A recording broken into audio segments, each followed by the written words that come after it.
Whitney. They're all here.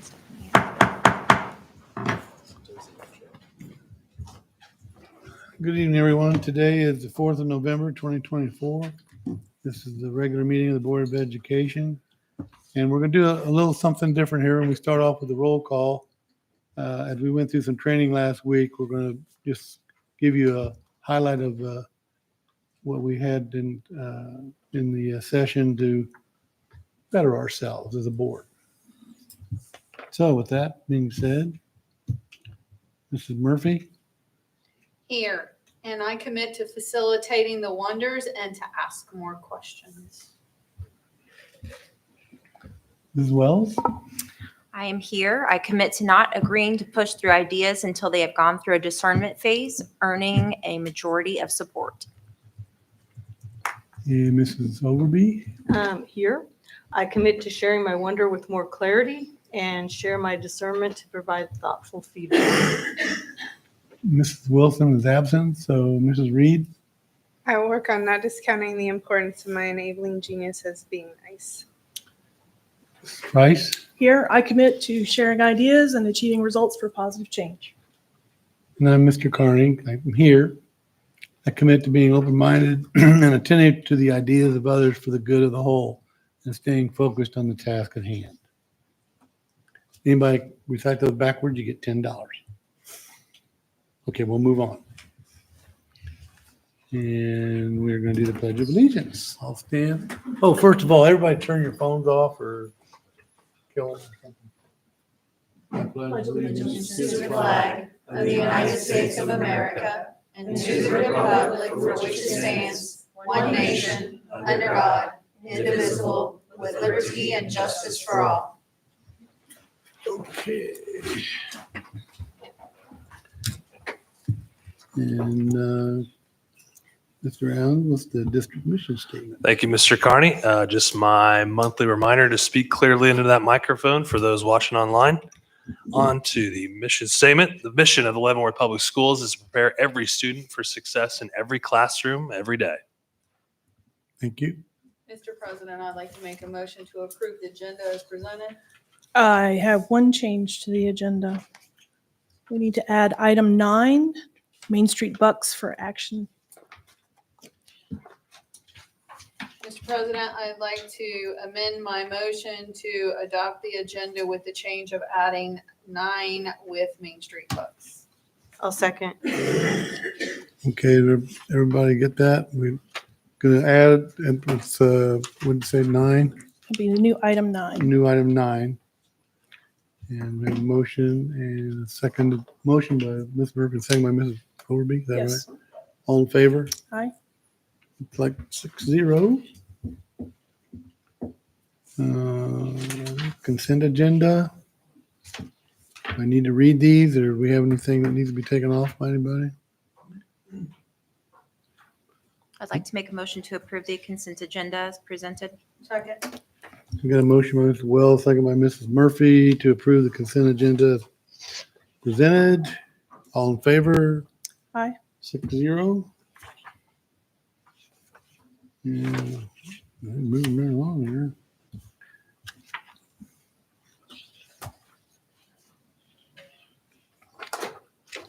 We have water placement heater. I'm missing some. This is a page. Ready for your recognition? Where is that? That is item number 4.1. Yep.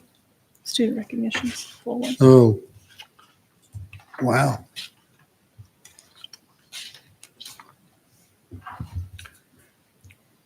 I guess I don't have a 4.1, do I? I got it. Okay, here it is. Sorry about that, folks. Item 4, recognitions. Thank you, Mr. Carney. We get the pleasure of honoring several of our amazing educators tonight. These are necessarily no particular order, but in front of each one of you, I think I gave everybody one. So we get to spread some love here. But we'll let them come up, take the picture opportunity, and I'll read the name and the award to them. So again, these are in no particular order. First of which is the Area 1 Elementary Principal of the Year, Mrs. Stephanie Bourne.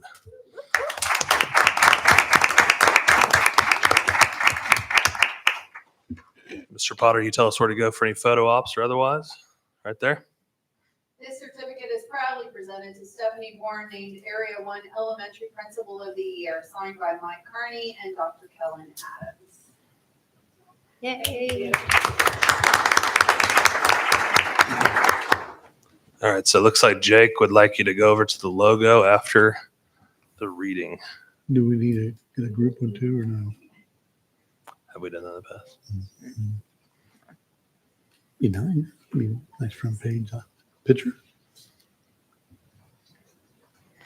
All right, up next, there's two of these. One is for the high school or secondary level, I should say. The other is for the elementary level. These are your Horizon Award finalists. And just for context and background, these are individuals that would have recently completed their first year in the district, so currently second year teachers. First up is our secondary award winner, specifically from Leavenworth High School, Miss Mia Bass.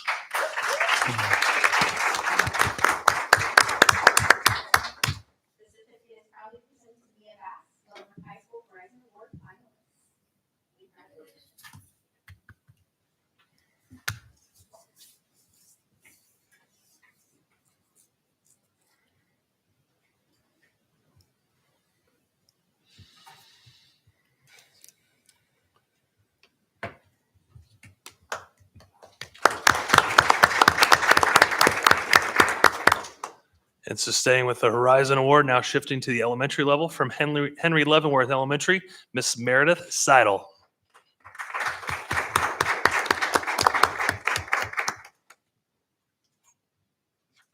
This certificate is proudly presented to Meredith Seidel, Henry Leavenworth Elementary Horizon Award finalist.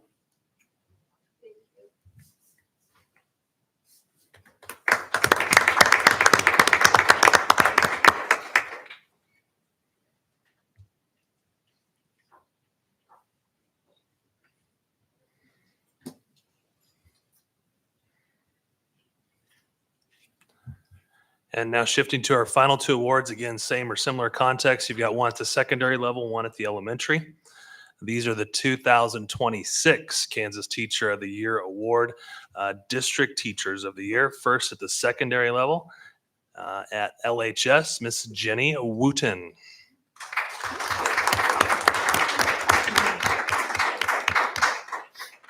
So this certificate is proudly presented to Jenny Wooten as the Kansas Teacher of the Year District Finalist for secondary level.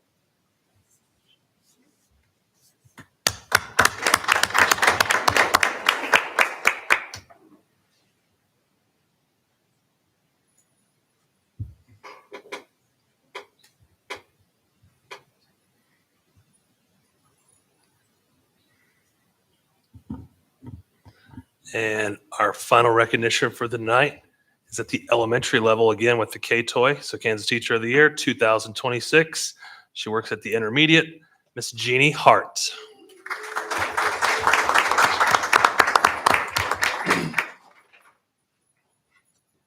Congratulations. Proudly presenting to you, Jean Hart, Kansas Teacher of the Year, District Finalist on the field.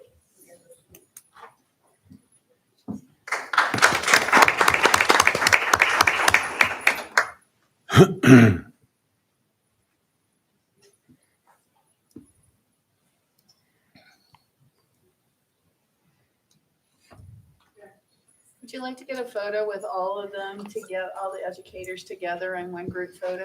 That's a wonderful idea. Oh, well, that was like running away real quick. Snooze, you lose. All right. Thank you for allowing some time tonight to recognize our amazing educators. Thank you all for being here and letting us give you the recognition that's well overdue. No speeches, right? No speech. Okay. All right, moving right along. Item 5. Mr. President, I move we go into executive session to discuss the emergency operation plan pursuant to the exception under the Kansas Open Meetings Act, or KOMA, for school security matters to ensure the security of the school, its buildings, and/or systems is not jeopardized, and that we return to open session in this room in 20 minutes at 6:30. The board will invite Dr. Adams, Amy Sloan, Keith Kitchens, and Board Attorney Robert Hingula into the meeting. Can we have a motion to go into executive session by Mrs. Price? Who seconded it? Ms. Murphy. All in favor? Aye. 6-0. Let's roll.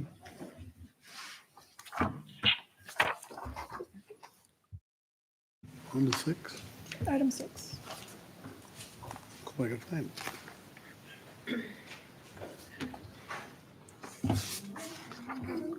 Okay, okay. Now get my glasses on. We're all here. All right, on to item 6, beyond textbook pilot overview. And I guess Mrs. Bass is gonna handle this by yourself, or are you gonna have help? Always ask for help, doesn't matter, I'll start by myself and we'll go from there. Good evening, I'm very excited tonight to show you about a resource that we are exploring. Let me say 2 things kind of off the bat. One, it has nothing to do with textbooks. The title is somewhat misleading. And 2, I'm not coming to you with a recommendation of any kind at this point, it's just for your information of something we're exploring. So as you know, in our strategic plan, there are 5 major pillars, one of them being teaching and learning.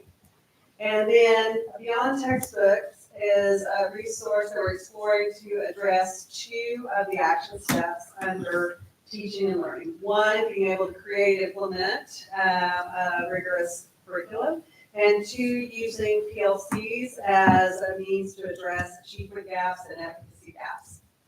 So in there, a couple of things that I want you to realize that are recurring issues. When we look at our middle school math department, let me first off give a shout out to our middle school math teachers because they're amazing. But the reality is over the last 9 years, 5 of those 9 years have had 75% of the department turnover. And as you can see, additionally on top of that, we've had several years that have 50%. That constant turnover in staff leads to several issues, as you can imagine, for a system. One of being that we spend quite a bit of time training and retraining on resources, assessments, classroom management strategies that work with our district, teaching strategies that work in our district. And part of the data that would show that that is a recurring issue is in our 7th and 8th grade state assessment data. As you will notice in the last 9 years, we've seen a great increase in our level 1, lowest performing students, as well as a decrease in our students that are performing at 3 and 4. Once again, this is not an issue I'm saying with the math teachers there at Warren, it's just the constant turnover. So we have done several root cause analysis and some of the themes that have come up over the last few years when looking at this data. It is, number 1, teacher attrition. That churn of staff that I showed you over the last 9 years. But then those other things play a part in it as well. As educators, as you get more and more proficient and effective in your teaching, you gain knowledge of your content. You become more refined in that content knowledge. That is not occurring at the middle school just because, once again, that recurring issue of staff turnover. So a school district that faced similar challenge to us is in Arizona, Vail School District in Arizona. And in that, they were one of a low performing school in their state. And one of the things they talked about when we met with them is that there were so many good people doing so many good things. And those good things seem to be going in all different directions. There was a lack of consistency in moving those arrows in the same direction. And with that, I would say that's similar here. We have always had an emphasis on high quality instruction. As you know, we've had our resources, very stringent process with that. We are absolutely on top of the research on what are evidence-based practices and what are evidence-based resources for our math department. But the reality is we don't have consistent forward motion in our data when we're looking at math, especially, like I said, in the middle school. So with that, it turns out that during that time, Mr. Carney and Dr. Adams went to go visit Vail School District and brought back this idea. Dr. Adams met with me to discuss beyond textbooks. It was, in all honesty, a resource I had never heard of before, was not familiar with it. Mr. Bodensteiner and I began to research it, began to look at some of the things you can find online, and then set up a phone call with the administrators of Beyond Textbook. They came and met with us in June along with a couple of other teaching and learning staff members and gave us full access to all of their resources to explore. Mr. Rodensteiner and I spent the summer diving deeper into that, and then I reached out to Scott Kessler as principal of the middle school to say, hey, let's talk about this. Because the reality is, not only do we have this recurring issue of staff, but we are looking at your middle school math department having 2 long-term subs that at that point, not knowing their math content knowledge, not knowing their teaching strategy. I'm very happy to report they're 2 very strong subs. I'm very thankful that we have them in there.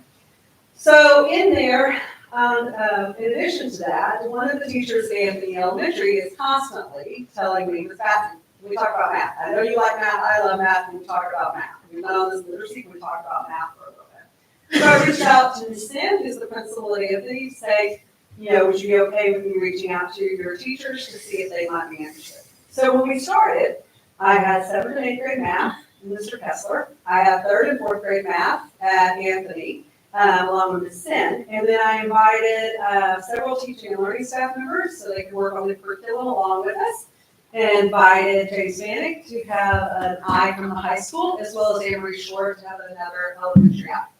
And from there, 1st and 2nd grade, and David Brewer said, hey, can we be a part of this as well? Stepped up and volunteered to pilot this. So at this point, I have 1st through 4th grade, as well as 7th and 8th grade, piloting this resource. And we received formal training and began that formally on September 9th. So when you look at how does something like this resource, which we'll get into in a minute, align to what we're already doing in the district and align to what we know is best practice. This is Richard DeFore. He's kind of known as the father of PLCs. As you know, I've come before you before asking for approval to send quite a few staff members through solution tree training.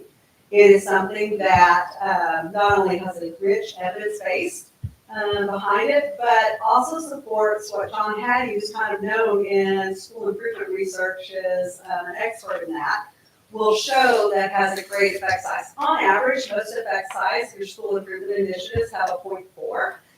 John Hattie will share with you that teacher clarity, which is being able to really articulate what you're teaching and to be able to get students to articulate what they're learning, has an effect size of a 0.75, 0.85. It's a much higher rate and kind of a desired zone of effect of what you want to see. But in PLCs, we spent quite a lot of time, quite a lot of money, quite a lot of energy to be able to answer the 4 core questions of the PLC. What do we want students to know? How will we know if they know it? What will we do if they don't know it? And what will we do if they already have it? Beyond Textbooks takes those 4 questions and kind of wraps it up in a nice, pretty package for teachers to be able to easily access. I can say that I am currently using this in the class that I teach at Warren, my 8th grade math class. I am using this resource myself, as well as I said, 1st and 2nd grade at David Brewer, 3rd and 4th at Anthony, and then 7th and 8th grade at Warren. So, once again, it's not a textbook company. They don't sell textbooks. They don't publish textbooks. But what it does is take those answers to questions about PLC and your standards and put it in a very teacher-friendly and in some situations family-friendly resource to be able to access. We are only piloting math. I only looked at it for math because of the data I shared with you. However, Beyond Textbooks has been very generous, and they've opened it up for all subjects as well as all grades. When you talk about a teaching and learning department, we have 4 basic pillars: curriculum, instruction, assessment, and intervention. All of those pillars kind of fall under a teaching and learning umbrella. And when you look at curriculum, which once again is one of our action steps in our strategic plan, 5 key points that Beyond Textbooks help address are: what is it students must learn in this grade level? Those are called essential standards. From them, what does that look like as a teacher? How will I know I'm teaching at grade level? Once again, when you have the attrition we have, we spend a lot of time diving into those standards to kind of help learn that. And then, when should I teach it? What order should I teach it? And Beyond Textbooks doesn't recommend any specific materials. At our elementary, we use Reveal Math. At middle school, we use Go Math. from there. But what it does, it gives examples of the type of problems you should see if you're teaching to grade level on any standard. And then it makes it an easy, accessible, easy to navigate website. So if I'm at home, if I'm on my phone, if I'm at my desk, if there's something I wanted to look up, it's web-based, it's very Google compatible, so you can have access to it. So the first question, what do I want them to know, is answered by your curriculum. The second question, how will I know if they know it, is answered by formative assessments. I will tell you that our district has spent, like I said, the last 4 years or so working on unpacking standards, unwrapping is another way of saying it, as well as creating common formative assessment. And approximately each grade level on average has anywhere from about 12 to 16 of those standards completely unwrapped with common formative assessments. Now, if you know that on average there are 30 standards per grade level, 4 core contents, you have about 120 standards that need to be unwrapped and common formative assessments created for. And on average, we have about 10% of that done. So as you can imagine, the time, the energy, especially after working all day and teaching all day, that's hard to kind of work on that. And so Beyond Textbooks takes those first 2 questions. What we're really looking at is what do we want them to know? How will we know they know it? Markets that for you, so then teachers can spend their time really focusing on the craft of how will I teach it. And then what am I going to do when I hit a barrier and they don't know it, or they already know it, what should I do faster with? The third and fourth question, what do we do if they don't know it? What will we do if they already know it? I will tell you, we're not piloting at this point. We're not looking at it. We do have a set process. We have a process for students to receive intervention that is still going strong in our schools. At this point, we're looking at those first 2 questions with this resource. And then the instruction, that's the art. That's the fun of teaching. That's how I bring our craft. That's how each of your educators in this district bring their craft and their personality into teaching. And no one is trying to dictate how they do that. It's one of my favorite things to do, to see how each teacher approaches things differently and bring their magic into the classroom. So, but for your knowledge, a basis of any type of instruction is strong classroom management. As you know, we have implemented Safe and Civil Schools. Dr. Barwell has shared with you some of our exciting results from that. The next 3 components of our pyramid here are KISA fundamentals. They're part of our state. Through quality instruction, structured literacy, and standards alignment. This resource does align to each of those. And then I gave an example of what strategies you want to see. As you know, at our secondary schools, we are working with school-wide AVID strategies. AVID is really just best practice. You'll see some of those same strategies used in elementaries on there. As a teacher, when I log in to do lesson planning, or any of our pilot schools, when they're logging in, I will land on a dashboard. There's a couple of different ways to get there. But one of the things I wanted to point out is this resource goes early childhood through 12th grade. All 4 core subjects are unwrapped. They have common assessments, and they have additional resources. In addition to that, we have data resources to use as a PLC when we're looking at our formative assessment data, as well as your specialty areas, or for lack of a better word, your electives have some of the materials as well. At this point, once again, only looking at math, so that's where I got feedback from some teachers. So let's play pretend we're a 3rd grade teacher, and I'm getting ready to plan. I click on my calendar, and this shows the week of August 26th and September 2nd. These are the 2 standards that I would hit really hard.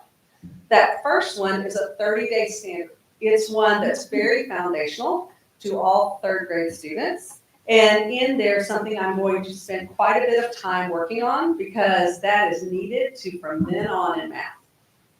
You'll see the standards listed below are different.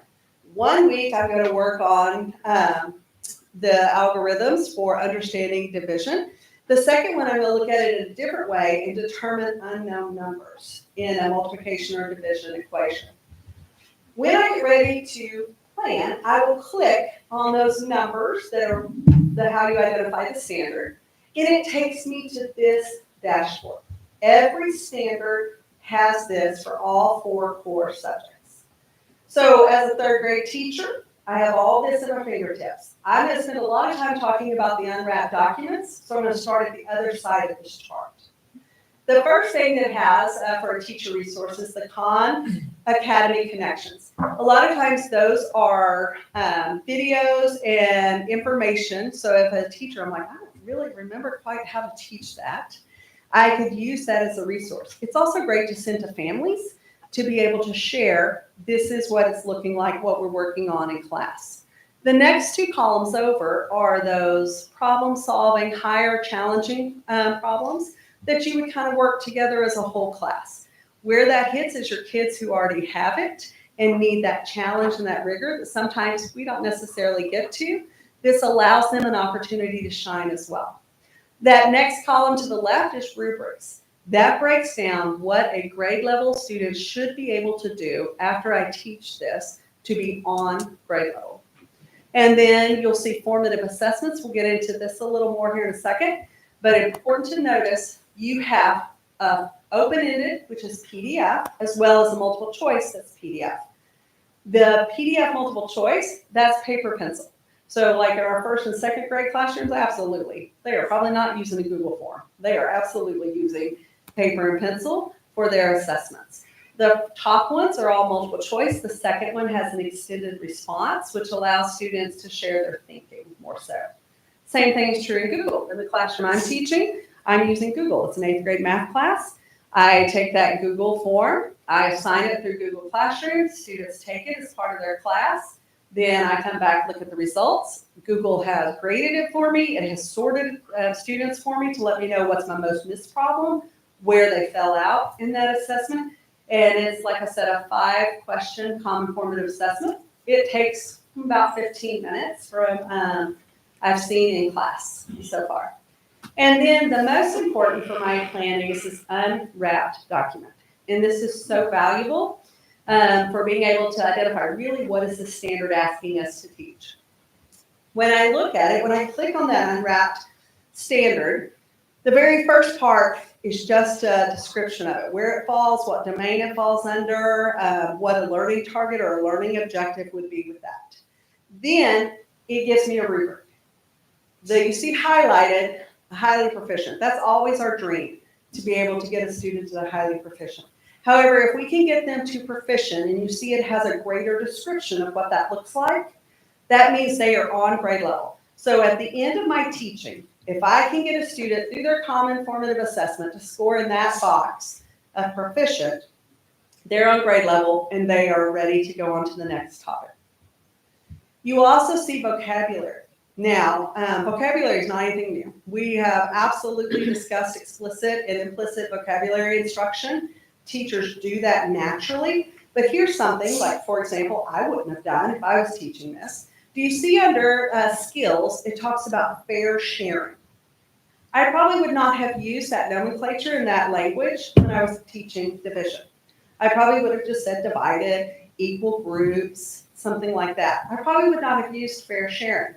But very well, a student could get on an assessment that they have 56 items they want to share fairly between 8 groups. How many would be in each group? And if a student is kind of stumped on what does that mean, share fairly, they might absolutely know how to do the division, but because it's not presented in a format they're used to, miss that question. Then the lower part of this, the learning progression, is something that teachers have given feedback on that they're really excited about. The one in the middle is the standard I'm teaching. But let's say I have students that have tested out of that. They're really strong in that. I can go ahead and pre-assign and pre-expose them to that 4th grade skill by clicking that link. And it takes me to the very dashboard we started with.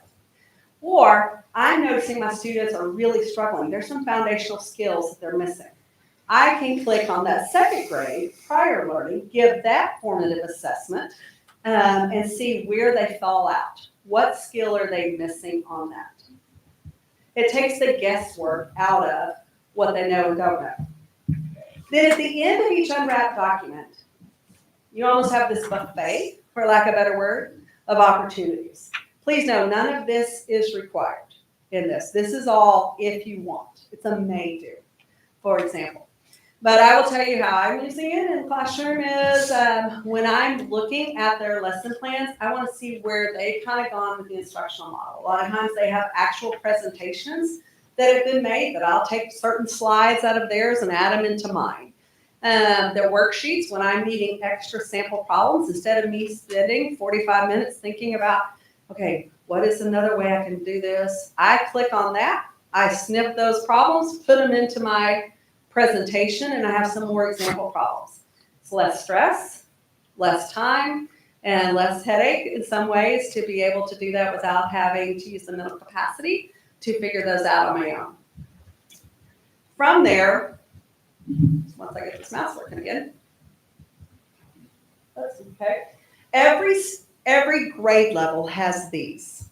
So these are not done by standards, but as a teacher, the daily math review, it's one of our favorite so far of the ones that are piloting and using it. Each day, for every day of this school year, there are 5 warm-up, for lack of a better word, problems. Each one of those problems comes from a different domain in math. So for example, in 8th grade math, they have been introduced through this daily math to parallel lines cut by transversal. That is a skill they have never seen before. They didn't know. They might have known a parallel line, but they didn't know what a transversal was. They didn't know the relationships of the angles, any of that. I have not taught it directly. However, they've got it. They can tell you corresponding angles are congruent. They can tell you alternating interior angles are congruent. They can tell you there's 180 degrees in a line and how to figure out how many degrees are in the missing angles. That is something that, because of the quick math review, that's something I don't have to spend a lot of time on when I get to that part of instruction. That's valuable for me because, especially when a low performing, I need to spend time where we're missing the skills on that.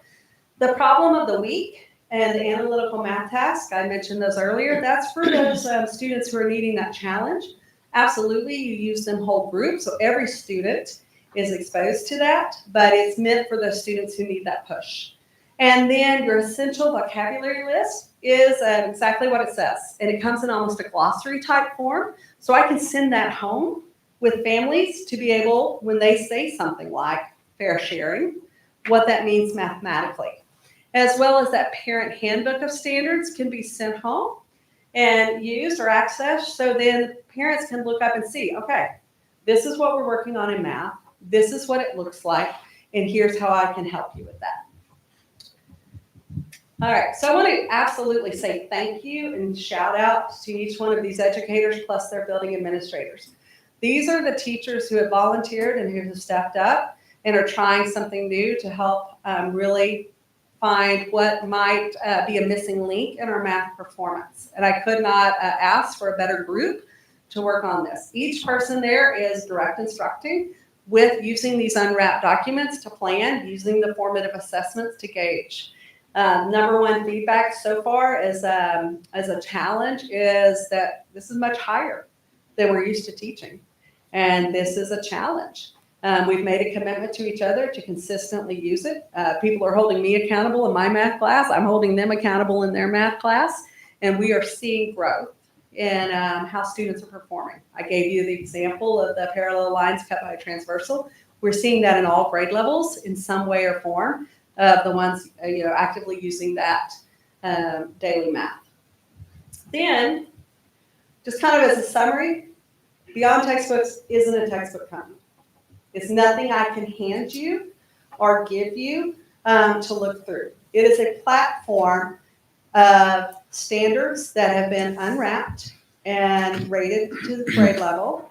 It gives common formative assessments for each of those standards for the 4 core content areas in there, and that it doesn't dictate to a teacher how they should teach something. But what it is, it's a foundation for teachers to start with, so they have that basis of the unwrapped documents and the common formative assessment that captures time for their PLC. Time is the most precious resource I can give anyone. And so using Beyond Textbooks has kind of helped us this year be able to do that somewhat in our math work. So when you think about it, it's a balance. It's a balance of the science, that PLC, that teacher clarity, that understanding what each standard means and how we'll know if students are grade level, as well as the art, that the teacher brings in their passion, their skills, their way of teaching, and combines it together. And so that is kind of an overview of Beyond Textbooks, just to kind of make you aware of the resource. I just got a comment, and I think I remember because I sat in on one of the sessions that it's not something that's going to happen overnight. No. It's a process, and to encourage everybody that can be involved in the teaching situation and administration, be involved in this program to make it work. Absolutely. I have a couple of questions. Yes, ma'am. Okay, on this pilot, you said all of the core subjects are open. Is there, how long do we get to pilot it, and is there a plan to extend that to other subjects other than math? Potentially, absolutely, in there. And because, and I will tell you, we have, and the company is aware of this, we're doing crosswalk documents with our ELA standards right now. Our teaching and learning team is doing that to see where the alignment is between what Arizona does to what we do.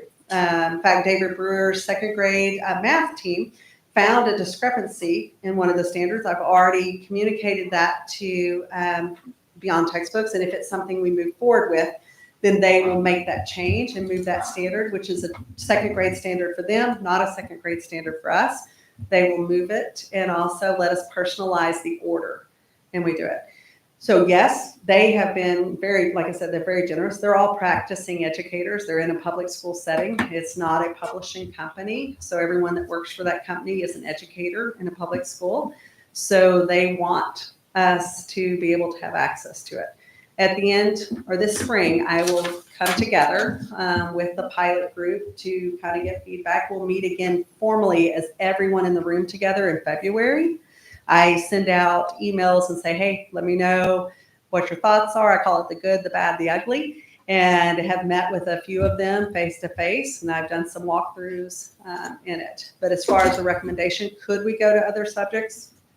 Absolutely. But right now, it's math is where our focus is. Potentially, it looks like you might have the opportunity to add to this. Could you could put, Yes. incorporate that in their program so it shows up on that, like that one slide that says. I have a suggestion. In fact, they encourage us. Justin, who is the CEO there, and Megan, who we're working with, they have asked us, like, when you develop a lesson on one of these standards, if you'll share it with us, we'd love to vet it and add it to that. Because obviously most of the school districts who use this are in Arizona, but they want to expand it to be able to help any educator. And last question. Absolutely. Overall, are the districts that are using this, are they seeing an improvement in their student achievement? Absolutely. As Mr. Carney shared, it was not overnight, but he gave us examples of several Arizona schools who had been low performing and had moved up. They're also in other states too. Mm-hmm.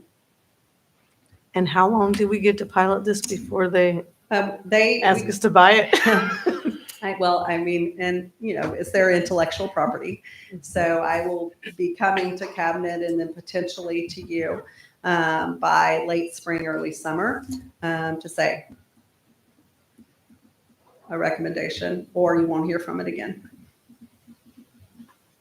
So in essence, every time you all submit something that you found an error in, or you help write something, you're actually helping them build the company so they can turn around and bill us for what we help them do. Not necessarily, because Kansas standards are a little bit different than Common Core.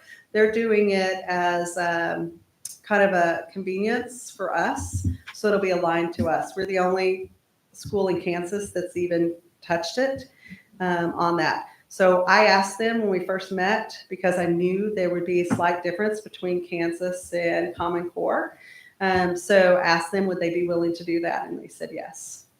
But that would be just for us. It's not something they would, obviously wouldn't apply to Arizona. It's not going to apply to Nevada. It's just be for us. Has the conversation come up of what their ballpark pricing is if you just stuck with the math? No. They're just like, here, have fun with it, and then we'll break the news to you later. Well, no, I intentionally did not get one because there was no reason to even, go down that train if it wasn't something that was high quality.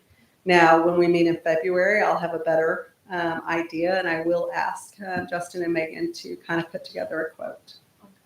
Thank you. So as you had stated, it's not accessible to like parents or to the general public.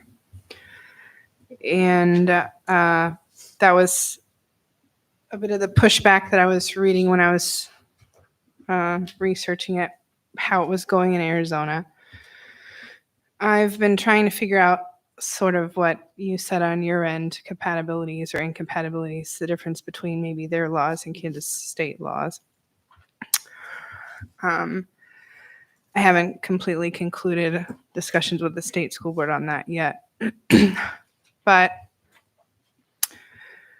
one concern I would have is if it's followed, with integrity, so to speak, across the district in the way that it's rolled out and then the way that it's maybe followed up with in the future. That's been just a thing that I get complaints about from teachers, like we roll something out, we never did this section, we stopped here, the ball got dropped, whatever. So not to say that there's any indication that that would happen, but just bringing that up. And then, so is this an extra burden on staff, would you say? Is it? From the people that have piloted, other than it being much more rigorous than what we're used to doing with our kids. Okay. So I absolutely want to be transparent that has consistently come up as a theme from feedback. Where they have gained time is it very clearly articulates what it is that a student needs to know at grade level. And, you're speaking of things that get dropped, like, in some ways PLC work gets dropped when you have 3 of your 4 teammates that leave every year. Sure. Right?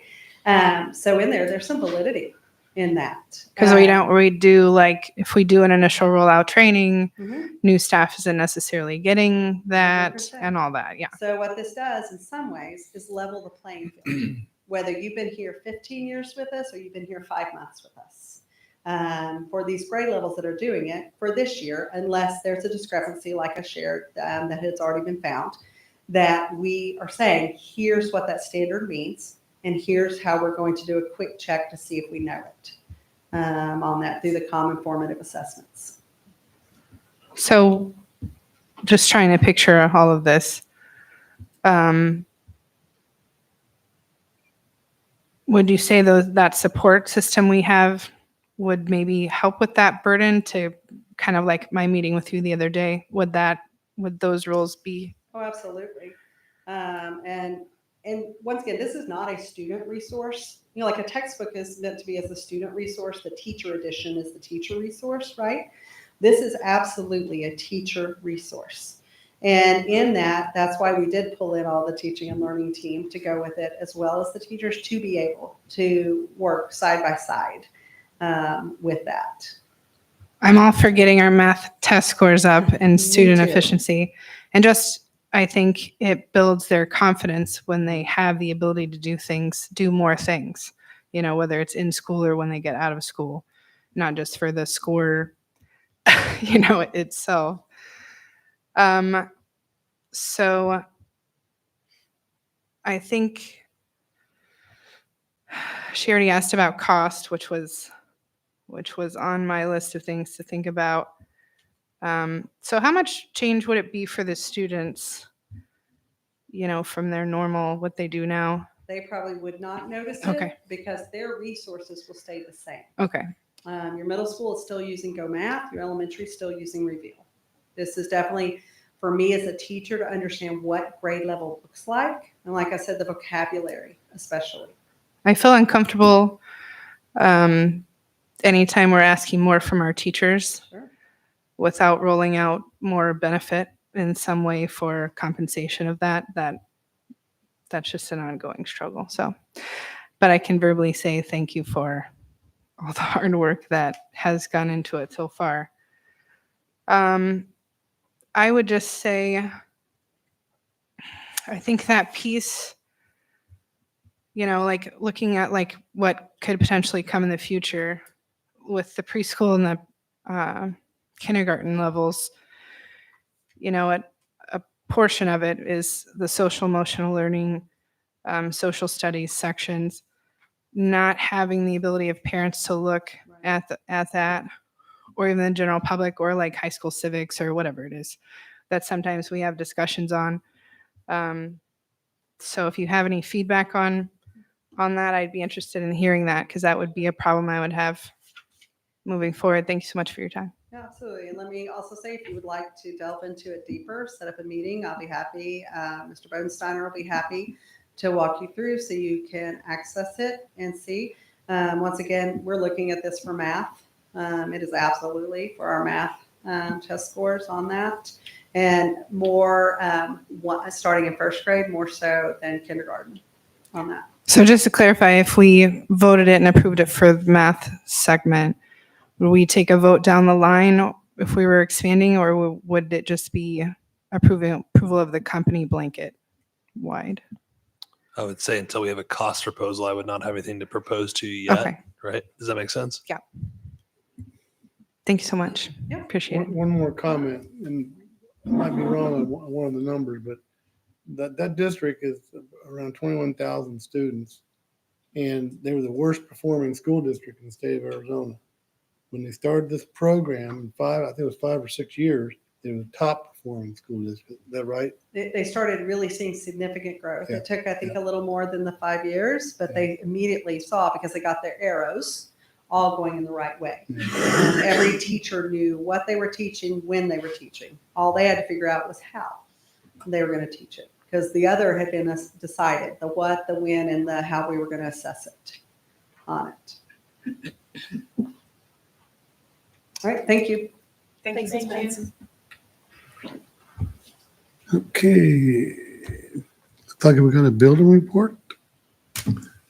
Who's going to do that? Yep. We're going Item to shift seven. to the elementary to David Brewer, where both Mrs. Short and Mrs. Bro are going to co-present tonight for the DBE Pioneers.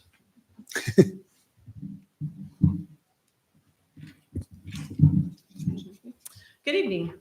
I'm Mrs. Short, and this is Mrs. Bro, and David Brewer, for those of you not sure. Tonight, we're here to share our building goals, where we currently are, and the steps that we are taking to not only meet those goals, but exceed them. Oh, click.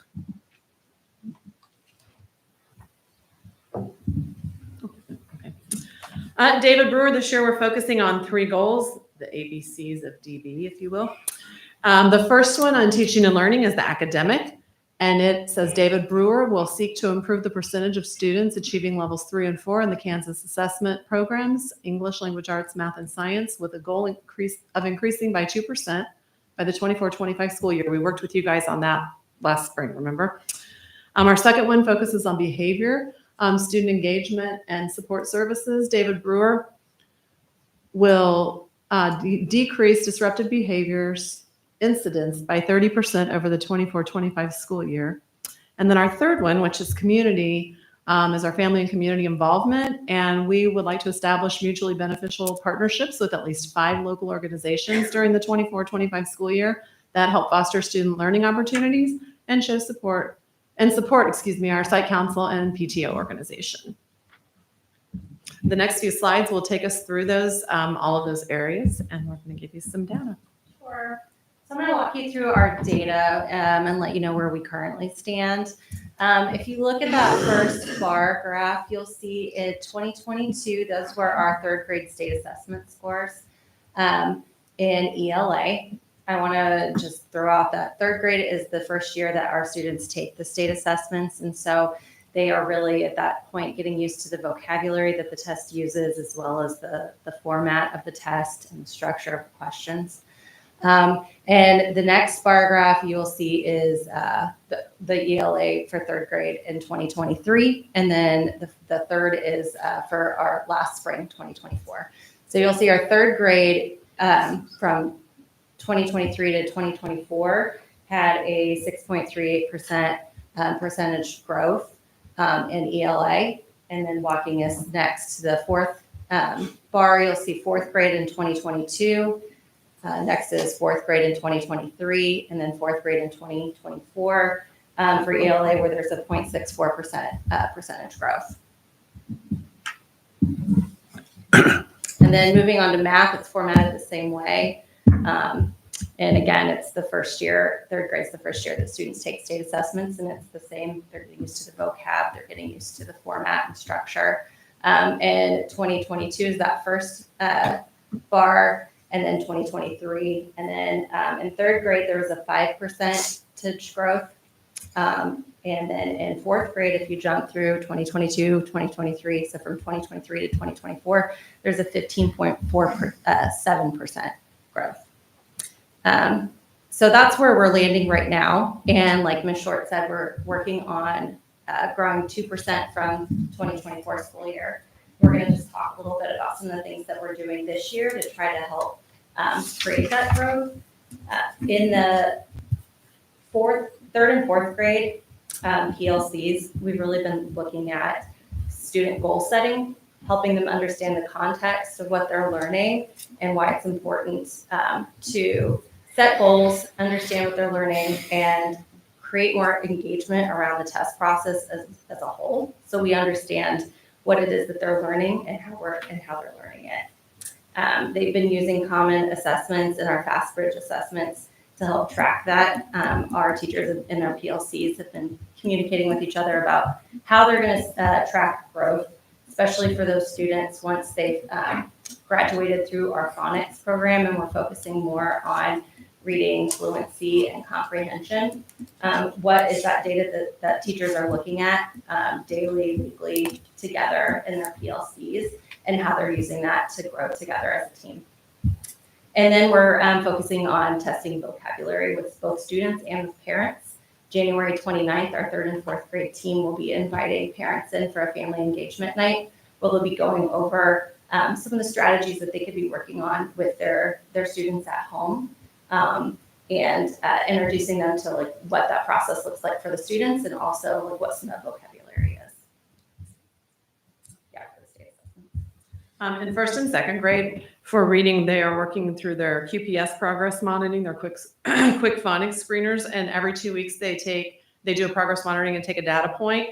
And after they've done 2 data points, we're meeting together to do data chats to see where our kids are. And they've both done both grade levels have done a nice job of creating a form that is showing the kids as they're moving. And once those kids have moved up to the next level, then they restructure their small reading groups. I even have one teacher this year doing the level up parties, and she's found like the little ringtone for the Mario Kart, and they come up and they get their name called, and it does the little thing, and they learn that they've leveled up. So kids they're getting to understand it. They're getting to talk about it a little bit, not quite to the point that third and fourth grade are. They're still kind of learning it. But they understand it's important, and they're getting the practice early on, so that as they get closer to that third grade testing, they're going to know what to do. And then in math, they're also doing the formative assessments in first and second grade using the Beyond textbooks that Mrs. Batson just talked about. And from that data, they are able, by looking at those 5 questions, once they have taught through the course and they've given the common formative assessment, they are able then to see which questions the kids got right, which questions they didn't, look at the percentage, create some small math groups based on that information to do some reteaching or some challenge activities, depending on if the kids mastered everything, and really start moving toward mastery in the math as well. The next piece we're going to look at is the behavior piece. I'm pretty proud of this. We had quite a bit going on last year, I believe, and this year we've really added some things in to work toward decreasing some behaviors. You'll notice that the data that you're seeing is for the first quarter from Dr. Varvel, and it shows that a 33.3 decrease in our incidence for the first quarter from the previous year, and a 27% decrease in our referrals. That I think is due to several of the things that we've put in place this year, to include adding in the Safe and Civil Schools, which brings in the STOIC management model, as well as the CHAMPS expectations. And then Power School, we have added the kickboard piece in, which has taken us a minute, but we're getting there. We still need to do some calibrating, but we're really focusing at David Brewer on the positive behaviors and recognizing kids for those positive behaviors as well. Sometimes I think when we have those kids who are kind of right on the edge, if we can focus on some of those positives, it kind of turns them back around, and it doesn't turn those behaviors then into the bigger behaviors, if that makes sense. Ms. Bro had the great idea of the Pioneer Plaza, which we've been incorporating with students, and I'll let her tell you a little bit about that. Or the incorporation of kickboard through Power School has allowed us to have a school-wide incentive through our Pioneer Bucks. So it's consistent across the whole school. Every certified teacher has access to kickboard, as well as some of our RBTs. And every classified staff member has access to say, hey, this child earned a Pioneer Buck or two for a positive behavior that they witnessed. And so it's something that we're able to then transform into a positive with our students and set up a token economy in our school library, where our students can cash in those positive Pioneer Bucks for some tangible items that they like. And so the conversation now has gone around, saving for what you want, understanding inflation, because we've noticed that some of the prices have to go up. Things are going to go on sale for Black Friday to kind of reflect some of the things that are going on around them in their homes. But it's been a really positive thing, because you can start that conversation with the student. You can ask them about the Pioneer Bucks. You can ask them about how they're being used and what they're earning them for, and they're really proud of it. We even took them back a little old school and created a catalog they can look at. There aren't many catalogs out there anymore. So we've tried to give them several different experiences with it. The next slide, it really what happened? Oh, sorry, I was not in the right spot. Family and community involvement. We can talk about that. Yeah, just really quickly, we wanted to expand our outreach, not only within our school and academic side, but in our PCO and site council. So we set a small goal of reaching at least 5 community partners that can come in and have some lasting relationships with us. And so you can see we have St. Mary's men's basketball team and St. Mary's women's volleyball team have been out for Wake Up Wednesdays, where they greet the students at the front door and welcome them inside every morning or on Wednesday mornings. And the kids, they absolutely love it, and it gives them some positive role models to look up to. The Leavenworth County Sheriff's Office has been out to talk to our first graders about what they do. They also showed up at our PTO trunk or treat night, as well as the fire department has as well. We also had a local author that can come in and speak to our first graders as well to talk about what he does.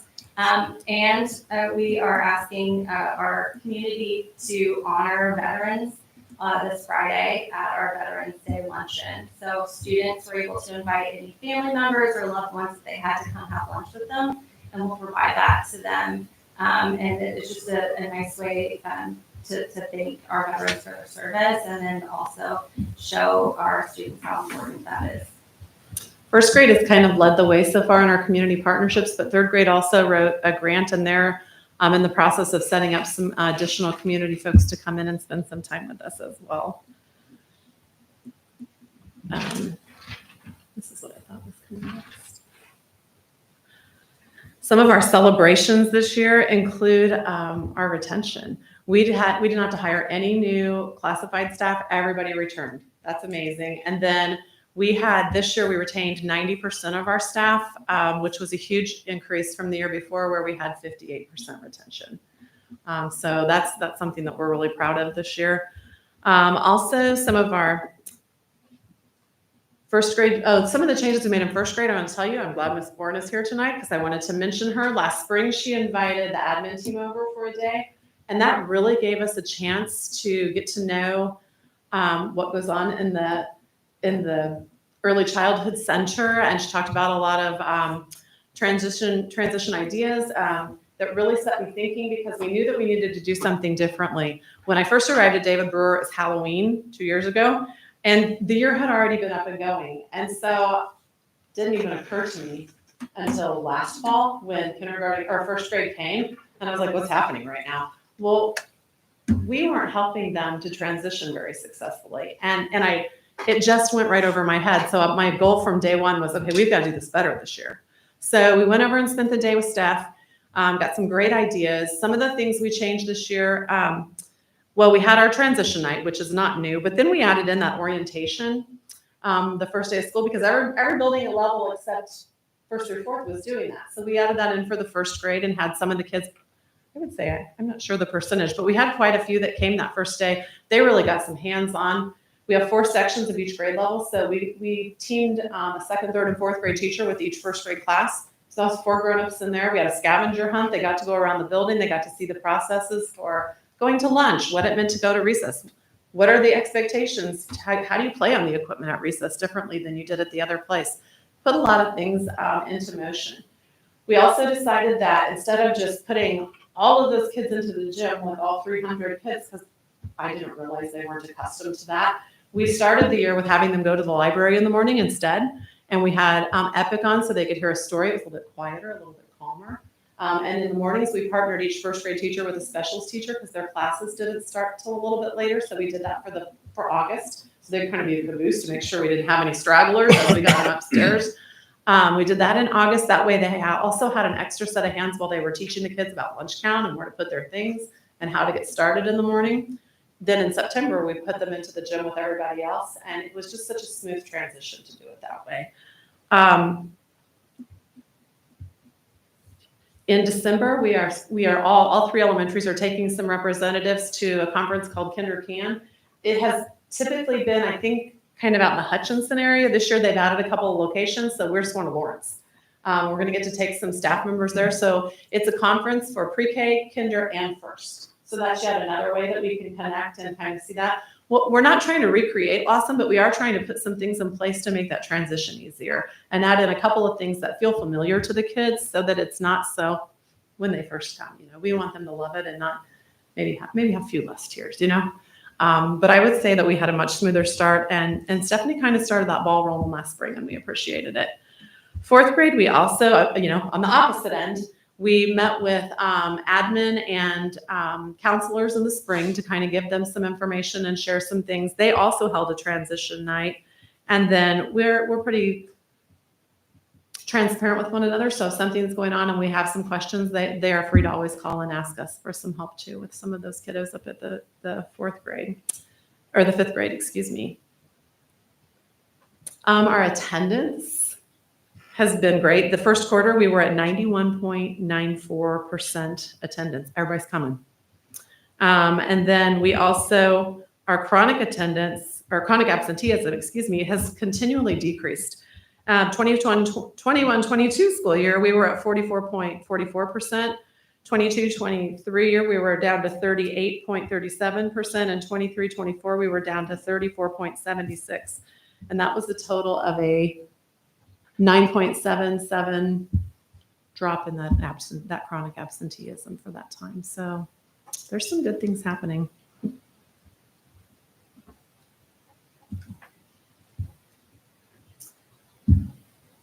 And finally, our last slide. Coming this spring, we have a March and April family engagement events. And then we also have the January one that Ms. Bro talked about. We have some fun surprise activities that you can see on our social media coming up. And I would say our small reading groups have seen some positive growth, and we are excited to see that movement and see that growth in kids. What questions do you have for us? Considering inflation and still being able to reward the kids with their Pioneer bucks, what sort of things are you looking for those quote treasure chests? That's a good question. We wrote a grant, so we were awarded a grant from LV Education Foundation.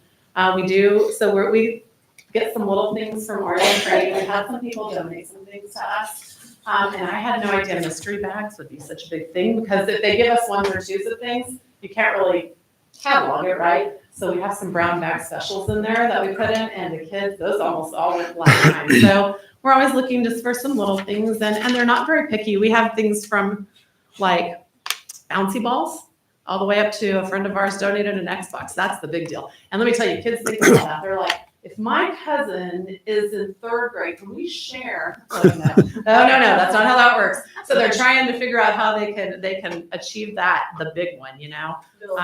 First and second grade have a hard time saving. Yeah. And Yeah. so they're going for like the little squishy things, which. So basically, Oriental trading company. Kind of, yes, kind of that sort of thing, you know, just little things. And then, like I said, we have some friends who'll clean something out and find something and bring it up to us, and we're like, oh, it's for the brown bag. Yeah, And and so- the diamond art kit was a donation from a teacher, and the kids loved it. And so our PTO actually went in and bought several kits because they noticed how much kids were enjoying it. Art kits. Mhm. Yeah, and our PTO has been really big in helping support some of the things too. So. Thank you. What do you attribute the retention to? I think that we've just kind of restructured and reset. We were construction workers for Halloween, talking about how we're rebuilding at David Brewer. And so I think with the combination of some of the things that we've brought in to help with addressing some of the discipline through the safe and civil schools, I think adding in the positive behavior supports, and just we're becoming a stronger, I would say, community of educators together, being there for each other, working together, not always having all the answers, but trying to find them and just being very transparent about that. What about the attendance? I mean, our kids love to come to school. It's interesting.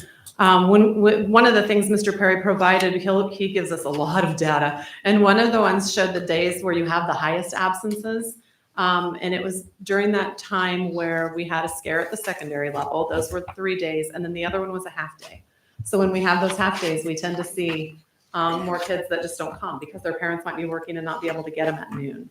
But otherwise, I mean, they love to be there, and we're doing some different things in the mornings. We're going to be adding our clubs back in, so they won't want to miss those days. And there's different events like they love to come on Wednesdays because they love to see those basketball players and do their little dance down the thing and high five them all.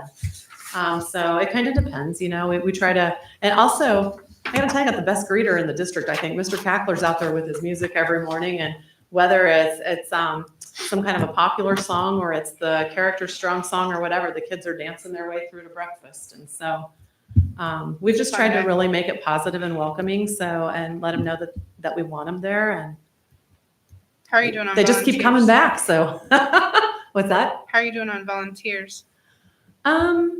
We have a few, not as many. Are you coming back?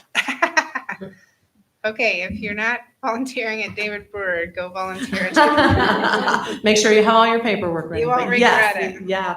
I mean, we enjoy having people out to help us. So Thank you. any Thank other you. questions? All right. Have a great evening. Go Chiefs. Thank you.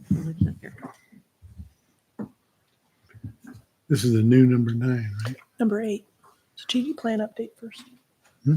Strategic plan update first. Oh, yeah. I was ahead of my notes. I was just looking. Okay. Oh, he's up here. Carry on. Item 8, strategic plan update and dashboard review.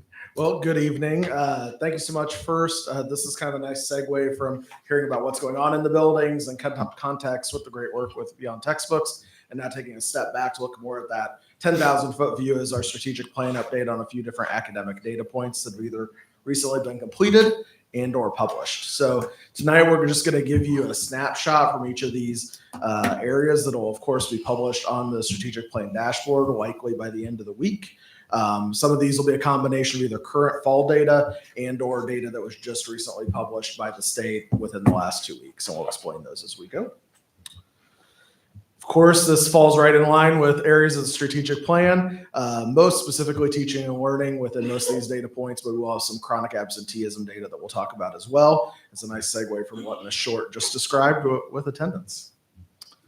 So the first data point we want to give you a few graphs on is the ASQ. As a reminder, it's the Ages and Stages questionnaire that is completed as a state requirement for our youngsters as they come into Lawson. So we have pockets of administration in the 48-month, 54-month, 60-month, and 72-month ages, the 60-month being our largest. And this is straight from the ASQ data poll on October 15th. That window closed on September 20th. So if you get, as they enroll, parents administer this. Remember, these are like pre-academic type skills. Can they catch a ball, pre-writing, things like that, but it's administered by the parents, not by our staff. So this just gives you an idea of the concern versus no concern. We've shared this in the past.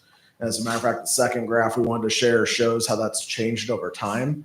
So we've given you the 2024 data as compared to all data in the system since this began in 2019. So overall positive trend in that concern percentage in the orange has decreased this year as compared to the data as a whole.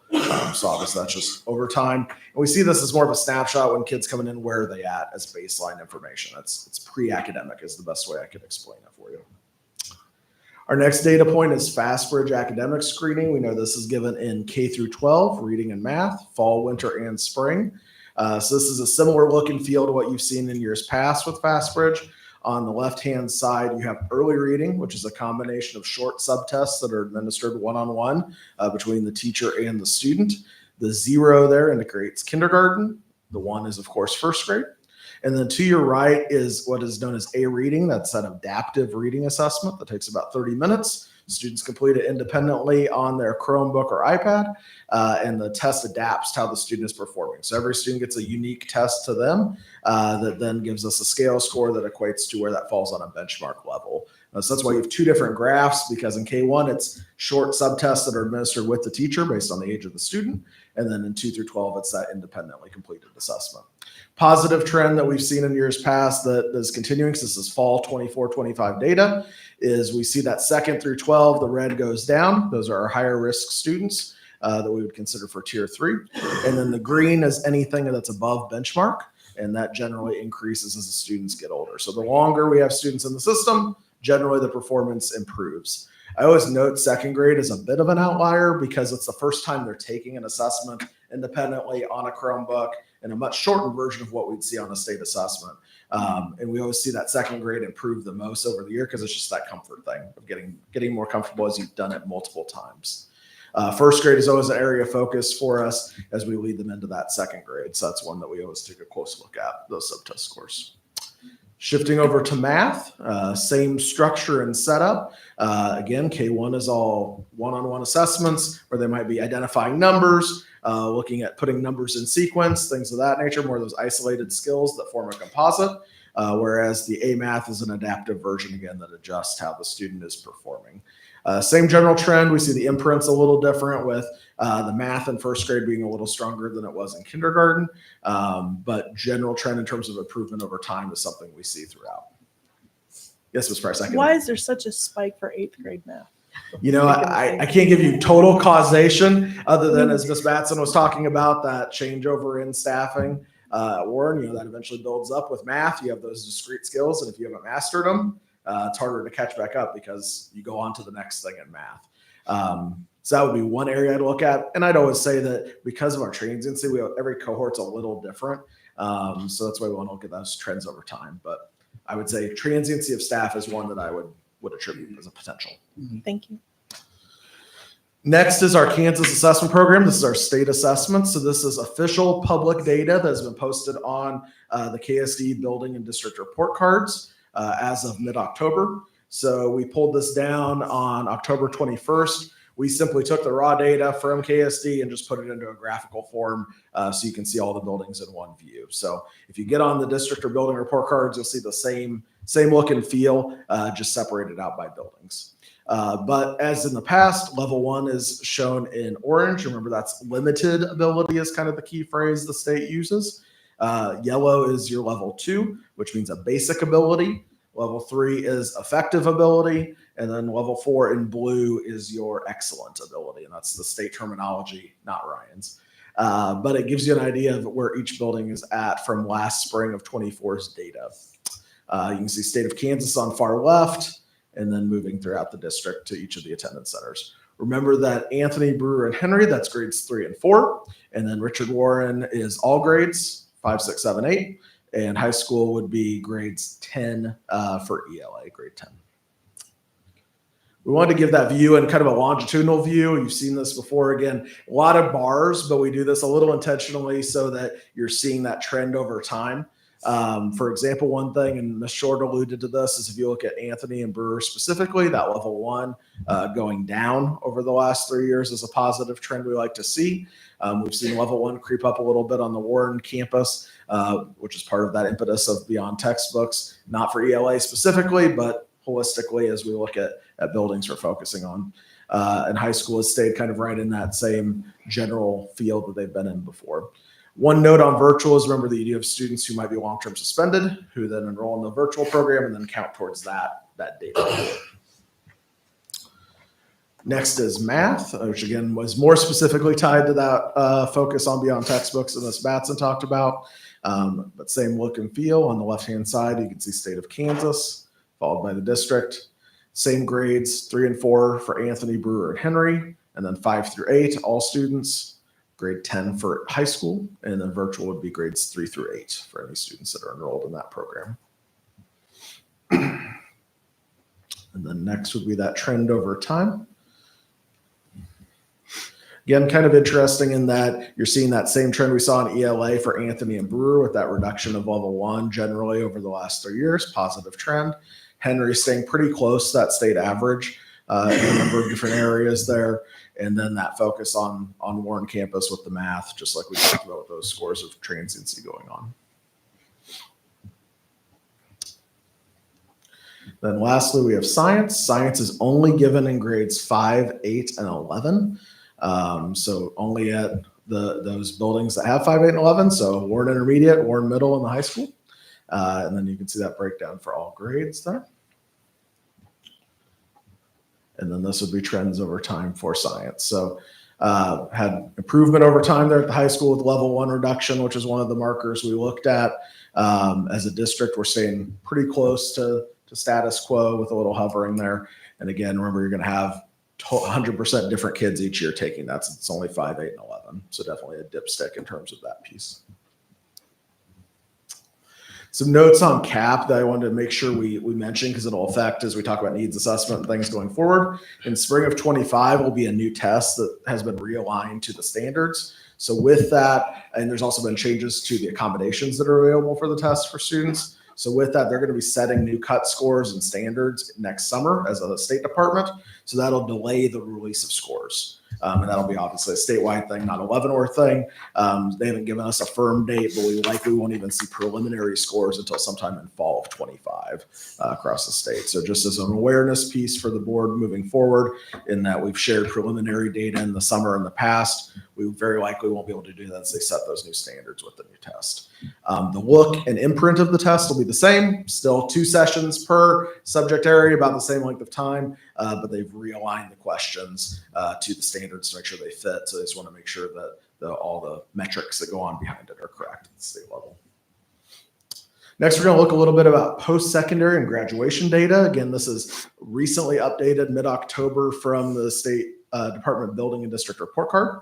First is that post-secondary report that has the effective and success averages. I put a green box here in kind of the area that I think bears a lot of consideration, which is our effective average, which is a combination of if kids in those cohorts from 2018 to 2022 have achieved what is defined by the state as post-secondary success. And again, we don't do anything with that data. They tell us what the numbers are. But our 5-year effective average currently is 45.6%, whereas our predicted interval based on our socioeconomic factors was 39.3 to 43%. So exceeding that predictive effectiveness rate, which is a celebration, of course, when you're achieving above what is expected of you. So still area to improve, of course, but being above that prediction is a positive for us. And then this is that same data just over time. We took the success average and the effective average and just trend line that out for you. So you can see effective average has stayed pretty consistent the last few years, as well as the success average. but our predicted range has changed a little bit. And this year, like I mentioned, is 39.3 to 43.0 as established by the state. Next, we have ACT, and this is as of October 16th when we pulled this data down. One thing about ACT is they continue to add scores as the summer progresses until July, and they don't tell us when they add those scores. So it's all based on when you pull the data down is what's in there. We believe this will be everything for the last school year at this point since we pulled it in mid-October. You can see the composite average in blue for the district. Then the red is the non-contract testing dates. Those would be those traditional Saturday national testing dates that students sign up and pay for themselves. And then orange would be that state contract date. So if you think about when you saw some data previously, that orange hasn't changed because that was all done in February on the same date. Where we had a slight change was in the red because we had a few kids that took ACT during the summer months that added to that pool. So actually the average overall went up a little bit to 20.9 as a composite average for 23-24. And we'll look at that longitudinally.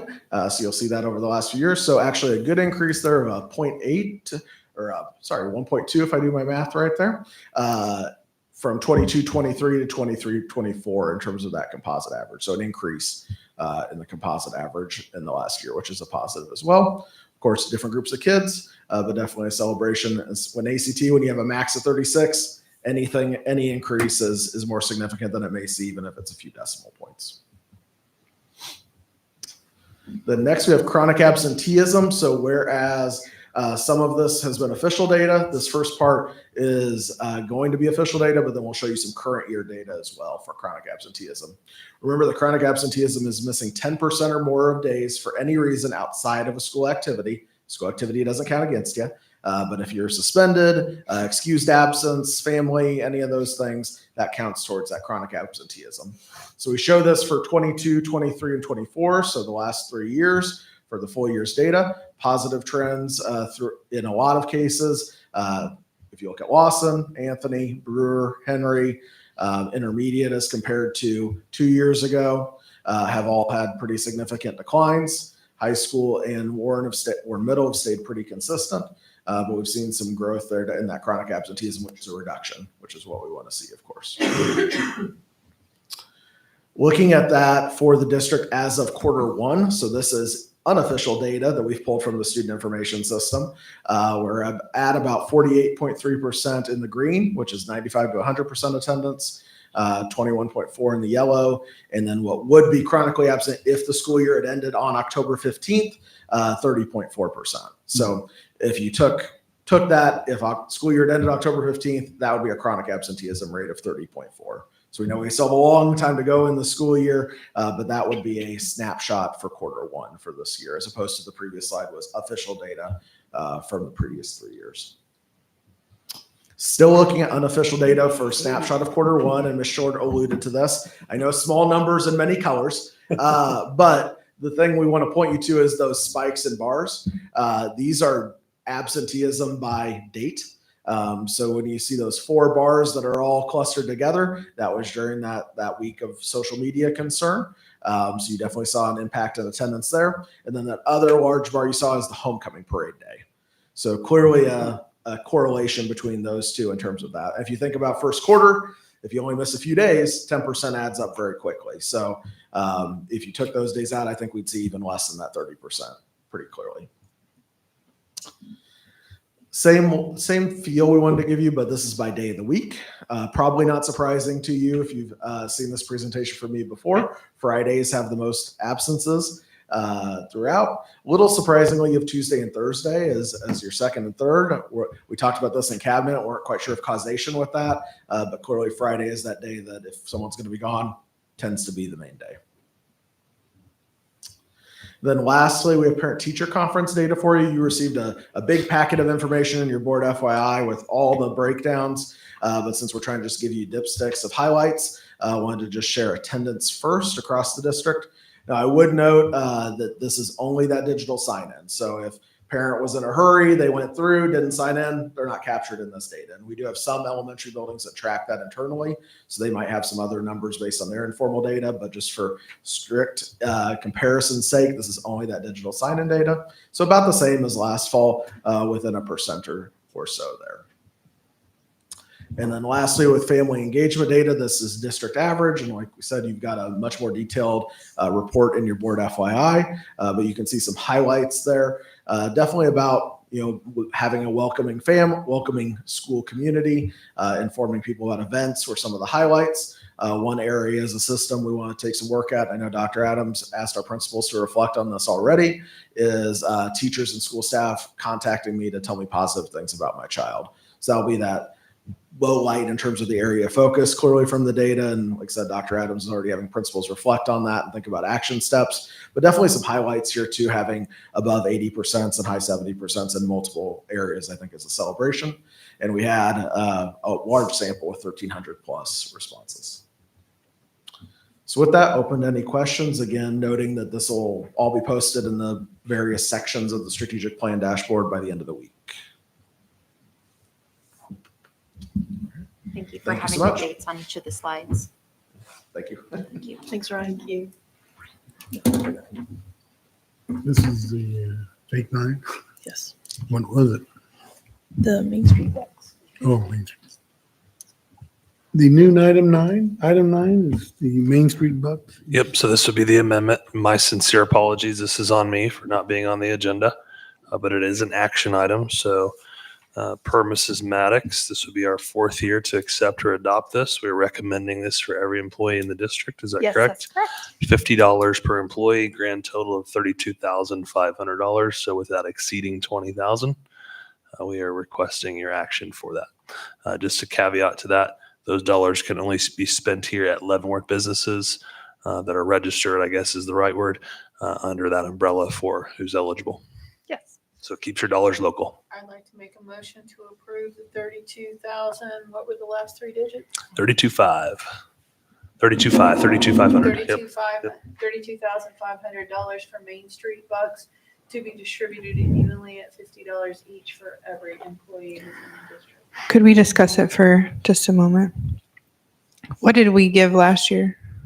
Same, $50. That's what we've done from the beginning. Would anybody, is there any appetite to raise it or not? Can we?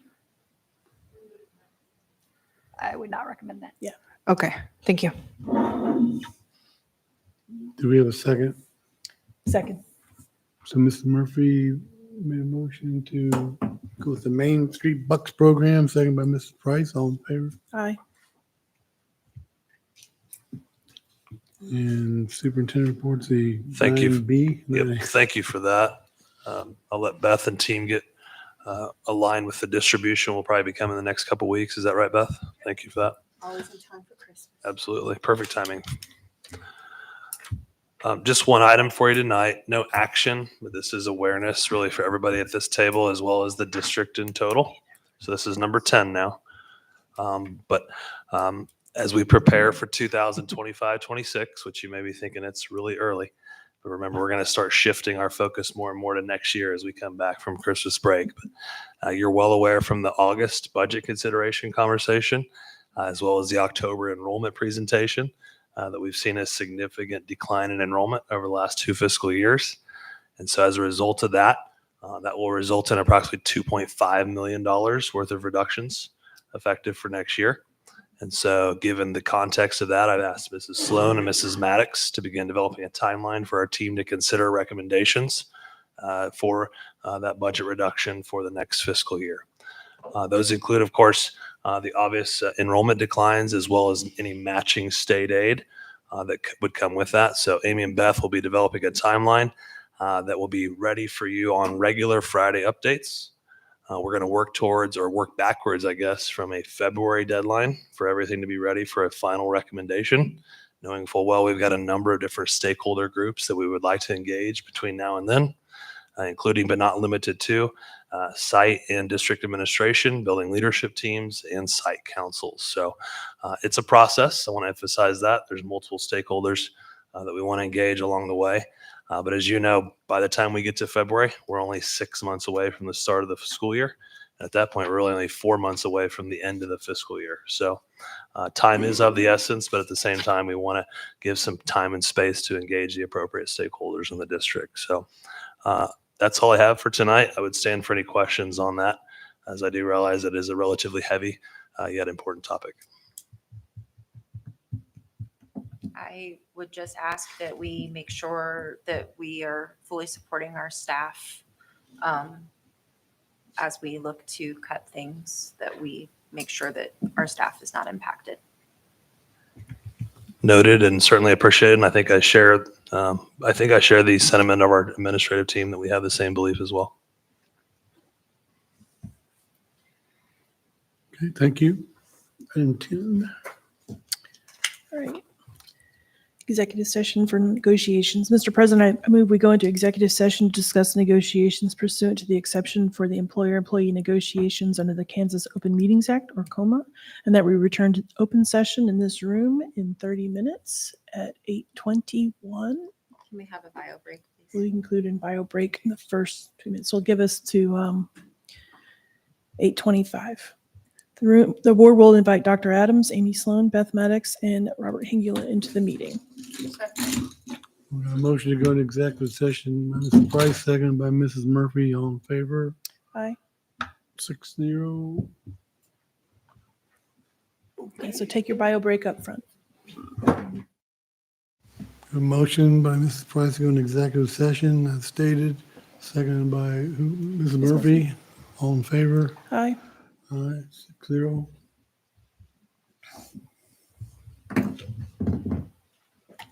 Okay.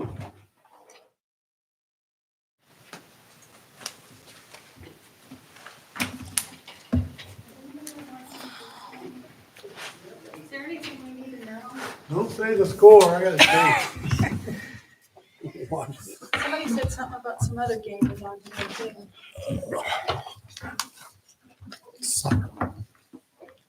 Okay, Can you accept the staff report? where is? Oh.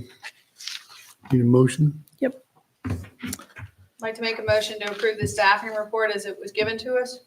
Well, second. A motion to approve the staffing report by Mrs. Murphy, second by Mrs. Overby. All in favor? Aye. 6-0. And that brings us to where? Closing of the meeting?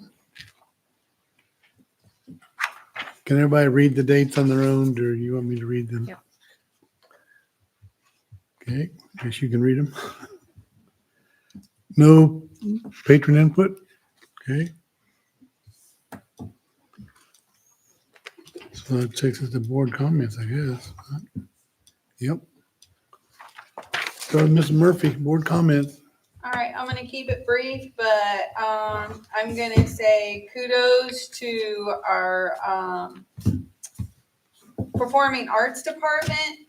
It wasn't my intent to follow them on TikTok, but they keep popping up in my TikTok feed. So I've been watching all their little TikTok updates on the Addams family. So it looks like that it was a really exciting time to have gone to a play.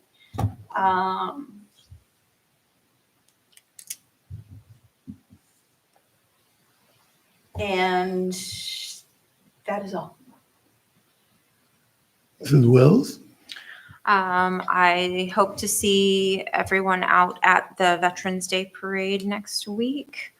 We have a playoff game this coming Friday. If anybody can be out there to see that, root our Pioneers on for football. It's been a minute since we've been in the playoffs, so I am proud of our teams. And have a good Thanksgiving and see everybody back next month. Ms. Reed? Congratulations to ROTC and everyone involved with that for their wins. Mrs. Overby? Um, Are we all in a hurry to see the? You ladies are in a hurry. Chiefs. I very much enjoyed the Addams family who went on a Saturday, and I'm always amazed at the talent we have in our district. Congratulations to the Raiders. I had the opportunity, different subject, to attend the Henry Leavenworth Site Council. So I've been to the high school, the district, and Henry Leavenworth, and I am very encouraged by feedback and our reductions in rates of incidents and referrals. I think that's promising. So it's a good first step to getting our academic achievement, improving that. So I'm very encouraged by that. Good feedback all the way around. And election day tomorrow, if you haven't voted, please vote. And the only reason I bring this up is because I want to thank our local candidates, all of them. It takes a lot to put your name in the hat, and it's no small thing. So whatever you're hoping for tomorrow, I just want to thank all of our local candidates for putting their name in the hat. And hope to see you at the Veterans Day Parade. Right. I apologize. I have lots of things to be excited for. So we start off with recognitions tonight. I want to say that I am very proud of all of our dedicated professionals and what they do. But as a second part to that, there are teachers. Everybody sees them. We just came out of the parent-teacher conferences, but it's really, I want to give a shout out to our hidden heroes, as I like to call them. So all of our paras, the counselors, the social workers, the instructional facilitators, all of those folks who put in lots of hours that parents may not be aware of, that they help their kids get through the day, get through our instruction. And I just think they're awesome. And along with that, the custodial staff, because they're often the unsung heroes making everything look good and work. So I want to say thank you to all of those folks. I'm very proud of all of our kids doing the things they do. The Addams Family production was amazing. If you didn't go, shame on you. You need to be there. It was awesome.